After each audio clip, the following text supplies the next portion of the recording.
पुराने कपड़ों को ठिकाने लगाने का इससे बेहतरीन तरीका कोई हो ही नहीं सकता। अगर आपके पास भी फटे पुराने डैमेज कपड़े हैं और आपको समझ नहीं लग रही कि इनको हम कहाँ इस्तेमाल करें, जगह भी बहुत घेर रखी है, तो ये ऑप्शन आपके लिए बेस्ट है।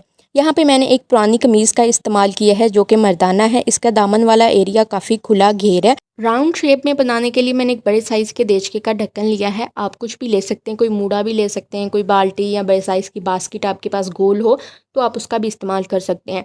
तो कपड़ा ज़्यादा था, जो सर्कल था मुझे ज़रा छोटा लग रहा था, तो मैंने देचके का ढक्कन के साथ जो निशान लगाया था ना, उससे 1-2 इंच ज़्यादा ही इस कपड़े को कट कर लिया। थोड़ी शेप भी ख़राब हो गई थी, लेकिन आपने इस बात का ध्यान रखना है कि शेप ख़राब ना हो।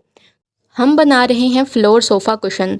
मेरी जो पिछली वीडियो थी उस पर काफ़ी ज़्यादा रिक्वेस्ट आई थी कि हमें गोल सोफ़ा कुशन बनाना बता दें, क्योंकि वो मैंने स्क्वायर शेप में बनाया था।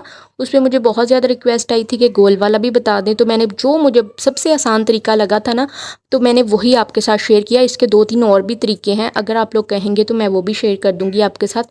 ये वाला मुझे सबसे आसान लगा, क्योंकि बहुत सारी लड़कियाँ ऐसी होती हैं जिनको सिलाई आती नहीं है, वो सिर्फ सीधी सिलाइयाँ लगानी जानती हैं या फिर कटाई वगैरह हल्की फुल्की कर लेती हैं। तो ये आइडिया उनके लिए बेस्ट है। अब जी हमें थोड़ा फैब्रिक और भी चाहिए, तो इसके मैंने बाजू भी इस्तेमाल की हैं। जो कफ वाला पार्ट था उसको भी हम वेस्ट नहीं करेंगे। तारों के क्लटर को समेटने के लिए भी कफ का पार्ट यूज़ किया जा सकता है। इसके अलावा पर्दों को टाई करने के लिए भी यूज़ किया जा सकता है।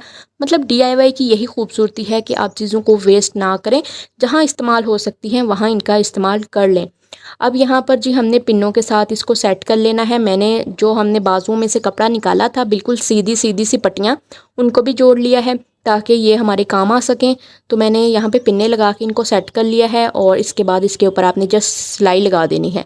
सिलाई लगाने के बाद, क्योंकि ये हमारे जो गोल वाले सर्कल वाले पार्ट थे वो 2 थे, एक को पहले जोड़ेंगे, उसके बाद दूसरे पार्ट को जोड़ेंगे। दूसरे पार्ट को जोड़ते हुए आपने थोड़ी सी जगह छोड़ देनी है, उससे हम इसे सीधा भी करेंगे और इसके अंदर हम पुराने कपड़े भी भरेंगे। आप लोग चाहें तो कतरन बना के भी डाल सकते हैं, नहीं तो आप ऐसे ही कपड़ों को तह लगा के भी डाल सकते हैं। अगर कपड़ों को तह लगा के डालते हैं तो ज़्यादा वज़नी हो जाता है, अगर आप कतरन बना के डालते हैं तो ज़रा लाइट वेट रहता है।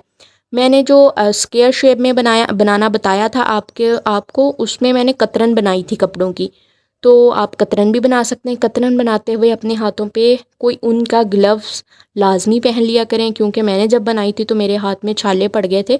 तो बस फिर आपने ये लाजमी काम करना है कि जब भी आपने कोई भी कतरन बनानी हो तो हाथ में ग्लव्स पहन लिया करें, कोई ऊन के पहनिएगा, ताकि आपके हमारा ये कुशन भी तैयार हो गया है, इसका कवर तैयार हो गया। इसके अंदर आप चाहें तो रुई भर सकते हैं, अगर आप चाहें तो इसके अंदर आप कपड़े पुराने भर सकते हैं। ये अंदरूनी पार्ट हमने बनाया है, आप कोई अच्छा सा कवर भी इसके ऊपर बना के चढ़ा सकते हैं। ये बहुत ही अच्छा ऑप्शन है पुराने कपड़ों को समेटने के लिए भी। घर में ही मेरे पास एक ब्लैक कलर की लेस पड़ी थी, जो कि मैंने इसके जो सिलाई वाला पार्ट था उधर मैंने टांकों की मदद से लगा दी है। आप कोई फैंसी किस्म की लेस भी इसके ऊपर अटैच कर सकते हैं।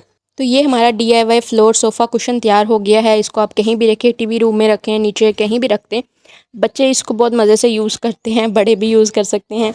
तो अगला जो है ना, वो मैंने लास्ट में वो वीडियो डाली है जो मैंने स्क्वायर शेप में सोफ़ा कुशन बनाया था, क्योंकि बहुत सारे लोग फिर स्क्वायर शेप का पूछने लग जाएंगे। उनको मैं एक एक बंदे को नहीं बता सकती कि ये वीडियो वहाँ पे है, तो आप लोग वो वीडियो भी देख सकते हैं।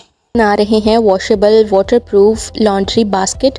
ये काफ़ी स्पेशियस है, इसमें खूब सारे कपड़े आ सकते हैं और भी काफ़ी सारी चीज़ें आप इसमें डाल सकते हैं। इसको बनाने के लिए हमें एक कपड़ा चाहिए, कोई भी पुराना सा स्कार्फ, दुपट्टा, चादर, कुछ भी आप ले सकते हैं।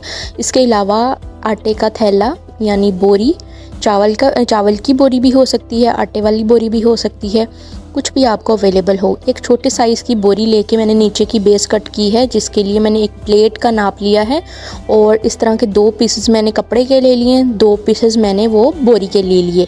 उनको इक्वल साइज़ में कट कर लिया और पिनों से अच्छे से सेट कर लेंगे। अगर आप अलहदा से बोरी ले रहे हैं छोटी सी, उसके ऊपर कपड़ा रख के आप पहले गोल निशान लगा के सिलाई भी लगा सकते हैं। इससे ज़्यादा इजी रहता है, धागे वगैरह नहीं निकलते हैं और बाद में फिर आप इसको कट कर सकते हैं। नीचे की बेस हमारी तैयार हो चुकी है। एक मैंने चुटकी लगा के और फिर मैंने इसको इस तरह से नाप कर लिया है, जो कि है 31 इंचेस। हमने 1 इंच बढ़ा के रखना है। तो अब इसका हम बाकी का पार्ट बनाते हैं, जिसके लिए मैंने एक बड़े साइज़ की बोरी ली है, उसको काट के सीधा कर लिया और इसकी मैंने जो रखनी है चौड़ाई वो 32 इंच रखनी है। 1 इंच हम सिलाई में चला जाएगा और बाकी का 31 हमारे पास तैयार हो जाएगा। 2 तरह का फैब्रिक यूज़ किया, दरमियान में बोरी रखी, ऊपर नीचे फैब्रिक यूज़ किया है। और फैब्रिक कोई भी पुराना सा हो सकता है। इसको पिनों से सेट करने के बाद मैंने सिलाई लगा दी है अच्छे से, चारों साइड पे सिलाई लगा के दरमियान में भी सीधी सिलाइयाँ लगा दी। लगाने के बाद हम इसको एक फोल्ड करके फिर से सिलाई लगा देंगे। और जो नीचे वाली बेस है उसको आप या तो उल्टी वाली साइड से जोड़ सकते हैं, नहीं तो सीधी साइड पे भी आप इसको जोड़ सकते हैं। सीधी साइड पे जोड़ेंगे तो थोड़ी डबल मेहनत लगती है, बाद में पाइपिंग वगैरह भी करनी पड़ती है। अगर आप जिस तरह पहले उल्टा था, उल्टी साइड पे अगर बेस जोड़ के फिर सीधा करेंगे तो आपको दोबारा से पाइपिंग वगैरह नहीं करनी पड़ेगी। तो इस तरह से हमने इस बेस को जोड़ लिया है। आप पिन्ने वगैरह लगा के पहले सेट भी कर सकते हैं, या मोटे मोटे कोई भी सुई धागे के साथ टांके लगा के इसको सेट कर दें। अगर आप ज़्यादा सिलाई नहीं जानते तो इस तरह से मैंने बाद में भी पाइपिंग कर दी थी, इससे ये ज़रा ज़्यादा मजबूत हो जाएगी बेस इसकी। जिस तरह से मर्ज़ी इसमें कपड़े, खिलौने, बच्चों के कुछ भी डालेंगे तो ये फटेगी नहीं। अब ये देखें, ऊपर से मैंने ज़्यादा लंबाई, पूरी मैंने लंबाई रख ली थी। जो रफ़ पार्ट था बस मैंने इसी बोरी का वही कट किया था। इससे हुआ ये कि मेरे पास इसके जो हैंडल हैं वो भी बन गए हैं। एक्स्ट्रा मुझे दोबारा मेहनत नहीं करनी पड़ी कि बोरे के ऊपर फिर से मैं कपड़ा लगाती, सिलाइयाँ लगाती। तो इस तरह से मैंने फ़ोल्ड करके उसको सिलाई लगा ली और वो हमारे पास हैंडल तैयार हो गए। अब इसका हम क्या कहते हैं, कवर तैयार करेंगे, जो इसको ढांपने के लिए ढक्कन होगा। उसके लिए मैंने एक कपड़ा लिया जो कि 31 इंच का था और 1 इंच मार्जिन सिलाई का दे के मैंने 32 इंच का कपड़ा लेके उसको साइड की सिलाई लगाई, ऊपर से नेफा बनाया, फिर हमने टोकरी के ऊपर इस तरह से सिलाई कर दिया। ये हमारे पास इसके हैंडल बन के तैयार हो गए हैं। बहुत आसान है, कोई भी इस बास्केट को बना के इजीली तैयार कर सकता है। एक तो ये वॉशेबल होगी, दूसरा ये टूटेगी नहीं। अगर आप बच्चों के खिलौनों के लिए भी रखते हैं, अगर बच्चे भी इसको यूज़ कर रहे हैं जिस तरह मर्ज़ी, ये टूटेगी नहीं, गिरेगी भी नहीं, मतलब खड़ी रहती है एक साइड पे अगर आप इसमें कुछ भी डाल के रख रहे हैं। तो ऊपर का जब मैंने कपड़ा लगाया था तो अंदर की तरफ फोल्ड करने के बाद एक एक मैंने सिलाई लगा दी थी। अगर हम इसका हैंड, ऊपर वाला कवर इसको बंद करना चाहें बंद भी कर सकते हैं। अगर मुंह इसका खुला भी रहेगा ना तो ऊपर पाइपिंग सी अच्छी लगती है। तो नेफा जो था उसके अंदर मैंने डोरी डाल दी और बस इसमें आप अपने कपड़े वगैरह डाल के रखें। एक तो ज़ीरो कॉस्ट में बन गई। अगर आप बाज़ार में लेने जाएँ ना बास्केट तो 1500-1200 की रेंज में मिलती है और प्लास्टिक की होती है और टूट भी जाती हैं जल्दी, और धूप में रहने से उनका रंग भी उड़ जाता है। अगर किसी का लॉन्ड्री एरिया खुला है, अब जैसे मानसून का सीज़न है, मशीन में कपड़े रखने से बारिश का पानी भी अंदर चला जाता है, तो इस तरह की बास्केट बना लें आप और उसमें कपड़े रखते जाएं। अगर आप डेली भी वॉश नहीं करते, क्योंकि कपड़े का ऐसा काम है कि जो हम डेली नहीं कर सकते, 2-3 दिन के बाद या वीकली भी होता है सब घरों में, तो इस तरह की बास्केट बना के उसमें कपड़े डालते जाएं। जब भी धोने हों तो आप निकालें और वो इनको वॉश कर लें। तीसरा हमारा आइडिया है, मैंने लिया है शीट और एक फैब्रिक, कलरफुल सा ये फैब्रिक है जो कि काफ़ी सालों से मेरे पास है लेकिन कभी इस्तेमाल ही नहीं हुआ। और ये शीट जो है ये कोई बैनर भी हो सकता है या फिर कोई भी चावल के थैले जो आते हैं घरों में उनका भी इस्तेमाल किया जा सकता है। मुझे जितनी रिक्वायर्ड थी उतना मैंने इस कपड़े को कट कर लिया। शीट को काटने की ज़रूरत नहीं है क्योंकि मुझे बड़े साइज़ का एक बॉक्स तैयार करना है जो कि फैब्रिक बॉक्स होगा, बहुत काम का बनेगा, पायदार होगा। अब सिलाई का मार्जिन छोड़ते हुए मैं स्ट्रेपल के साथ इसको पिन कर लूँगी, स्ट्रेपल के साथ, क्योंकि मेरे पास बारीक वाली पिन्ने नहीं थी तो मैंने इसी का यूज़ कर लिया। अगर आपके पास ये दोनों चीज़ें यानी शीट और चावलों का थैला नहीं है तो इसके लिए आप बुकरम का इस्तेमाल कर सकते हैं। बुकरम तो बहुत इजीली प्रेस करके आपका चिपक जाएगा कपड़े के साथ, तो बहुत आसान हो जाएगा बनाना। तो मैंने जी एक फ़ोल्ड करके इसके बॉक्स बना लिए हैं, दोनों साइडों पे 5 बाय 5 इंचेस के 2 बॉक्स बना के उनको काट दिया। फिर 3 सिलाइयाँ लगा ली 2 साइडों पे, एक नीचे से भी मैंने काट दिया था ताकि ये अच्छे से तैयार हो जाए।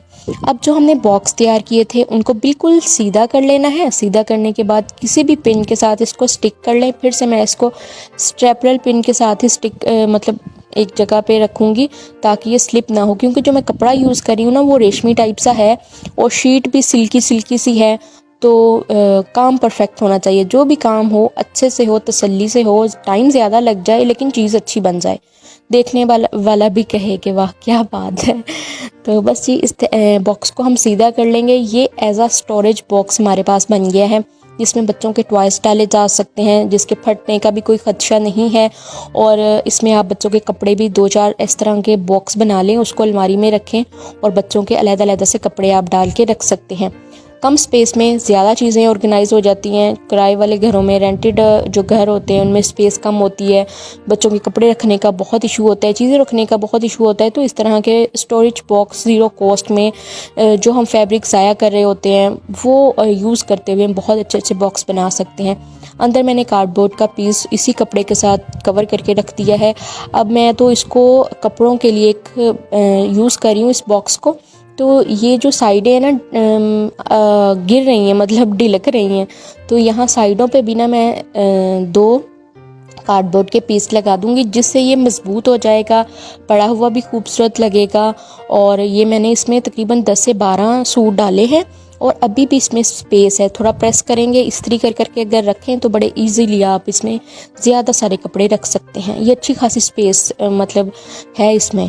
आज की वीडियो ये तमाम टिप्स एंड ट्रिक्स थी आप सबके लिए। उम्मीद है जी आप लोगों को अच्छी लगी होंगी। प्लीज़ इस वीडियो को ज़्यादा से ज़्यादा शेयर करें। Thanks for watching. अल्लाह हाफिज़।